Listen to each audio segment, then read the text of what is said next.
Hello नमस्कार दोस्तों, Vishu night में आप सबका एक बार फिर से स्वागत है। कल आरपीएससी जेएलओ ने अपना रिजल्ट डिक्लेयर कर दिया है और जुलाई में जिस दिन वैकेंसी आई थी उस दिन आपको एक कट ऑफ का मैंने एक बिल्कुल सही कैलकुलेशन दिया था कि 160 से 165 के बीच ही कट ऑफ जाएगी और सिलेक्शन चाहिए तो 170 को टारगेट रखना। अभी 10-20 दिन पहले पेपर हुआ था तब मैंने थोड़ा सा ये कंफ्यूजिंग स्टेटमेंट दिया था। वो इसलिए दिया था क्योंकि अटेंडेंस 31% रहेगी। अब वैकेंसी आई थी उस वक्त तो पता नहीं था ना अटेंडेंस इतनी कम रह जाने वाली है। तो मैंने कहा था वैसे तो कट ऑफ 160 प्लस ही जानी चाहिए। आप मेरी वीडियो देख सकते हैं ना, इसमें कोई भी दो राय नहीं। बट अटेंडेंस में अगर पढ़ने वाले बच्चे बाहर रह गए तो भैया वो 150 भी आ सकती है, 145 भी आ सकती है, उससे नीचे तो बिल्कुल नहीं जाएगी।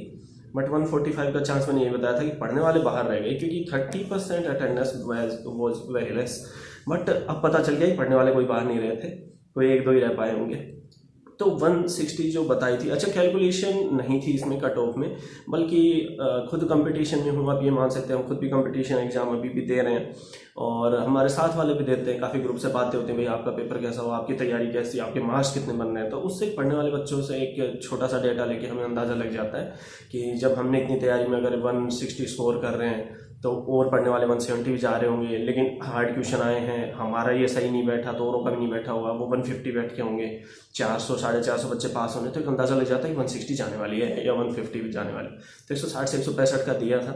अच्छा, कुछ हेटेड कमेंट जैसे भी मुझे लगे, पता नहीं आप हेटेड कमेंट क्यों करते हैं। मैं तो आपकी हेल्प करने की कोशिश करता हूँ। देखिए, वीडियो से कोई किसी भी तरह का कोई चार्ज मैं नहीं कर रहा आप लोगों से। मैंने अपनी आरजेएस की मेंस की कॉपी आप लोगों को इसलिए शो ऑफ की है कि एक चेकिंग का तरीका देख लीजिए और क्या लिखने पे कितने नंबर मिल रहे हैं और अगर कम है तो आपको क्या ऐड करना था। फिर भी आप लोग इस तरह कमेंट करेंगे। चलिए, कुछ होते हैं आप लोग, हो सकता है अंदर से फ्रस्ट्रेटेड हो किसी भी वजह से सक्सेस ना मिलने से, तो फ्रस्ट्रेट मत होइए। अगर अंदर से किसी भी एग्जाम को लेकर आज के रिजल्ट में अगर फेल हो तो गुस्सा फ्रस्ट्रेशन मत निकालिए, अपनी वीकनेस निकालिए, पेपर में कहाँ कमी रही। देखिए, एक छोटी सी बात बताऊँ, 160 कट ऑफ गई और आप 140 पे हैं, तो अब ये मैं सोचूंगा तो 20 नंबर दूर रह गया, क्या होगा। 20 नंबर का मतलब है 4 पेपर थे, एक क्वेश्चन 3 क्वेश्चन पे 1 नंबर मिल रहा है, तो 20 नंबर के लिए सिर्फ 60 क्वेश्चन चाहिए थे।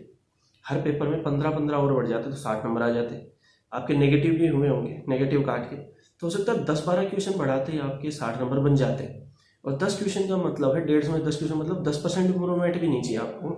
90% पे आप हो, सिर्फ 10% इंप्रूवमेंट करते आप क्वालिफाई हो जाओ।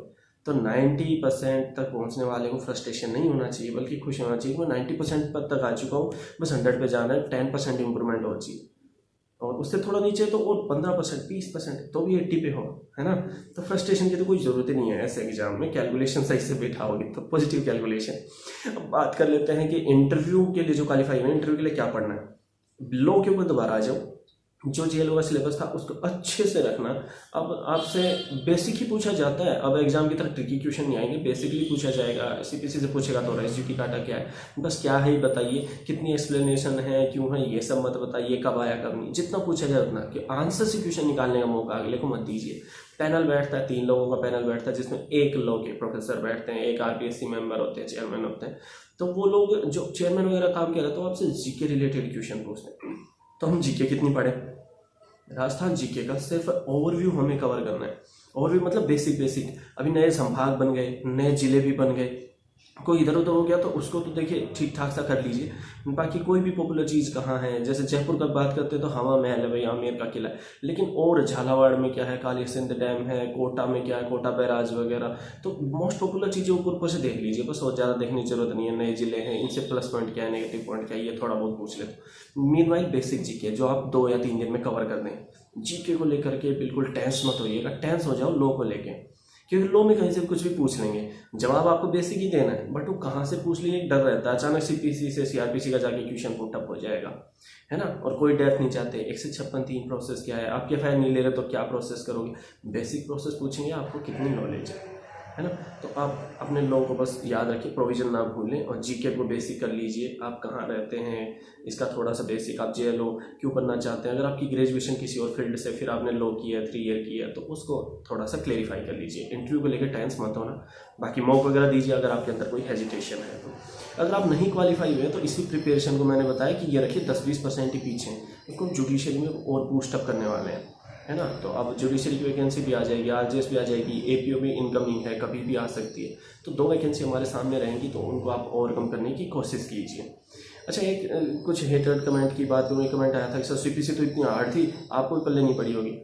मुझे पल्ले पड़ी या नहीं उससे तो कोई मैटर नहीं करता, बट देखिए आप कह रहे सीपीसी हार्ड थी, भैया अगर ऑब्जेक्टिव में आपको हार्ड लगेगी तो आप ये देखिए जुडिशरी के मेंस में कैसे लिखेंगे, जहाँ आपको तो हिंट भी नहीं मिलेगा।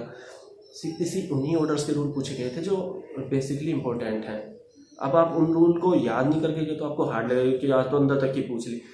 एक भी हार्ड नहीं पूछी, पूरा सीपीसी का पेपर मैंने देखने के बाद, मेरे हाथ में पेपर थे जब मैंने रिव्यू किया था, उन्हीं ऑर्डर के रूल पूछे गए जो पूछे जाते हैं। अब जब जुडिशियल मेंस में बैठे नहीं तो चलो ऑब्जेक्टिव था, आपके सामने 4 ऑप्शन तो थे, तब भी आप कह रहे हो पल्ले नहीं पड़ी।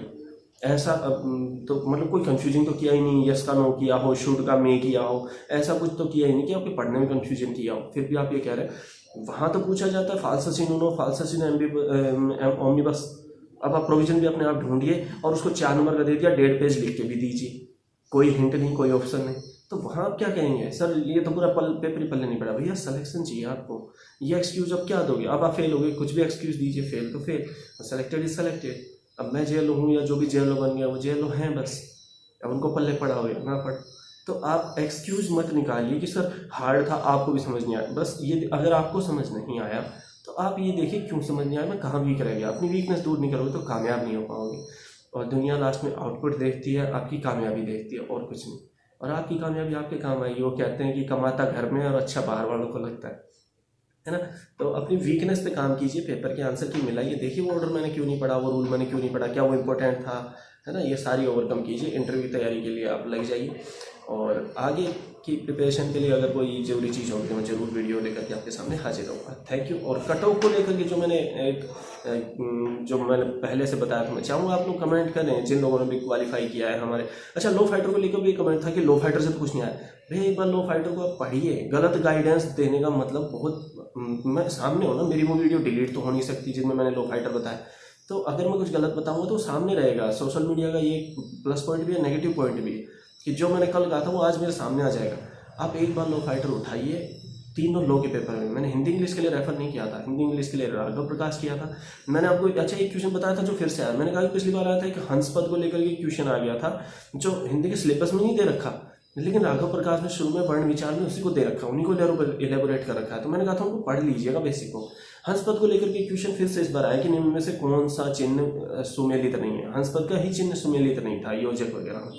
तो मतलब बिना ऑथेंटिक इन्फॉर्मेशन मैंने कुछ भी नहीं बताया था। आप एक बार खुद लो फाइटर से मैच कीजिए तीनों लो के पेपर, फिर आप कमेंट कीजिए कि सर आपने गलत इन्फॉर्मेशन दी या सही थी। More than 95% questions are from low fighters in law exams first, second and third. Okay दोस्तों, थैंक यू।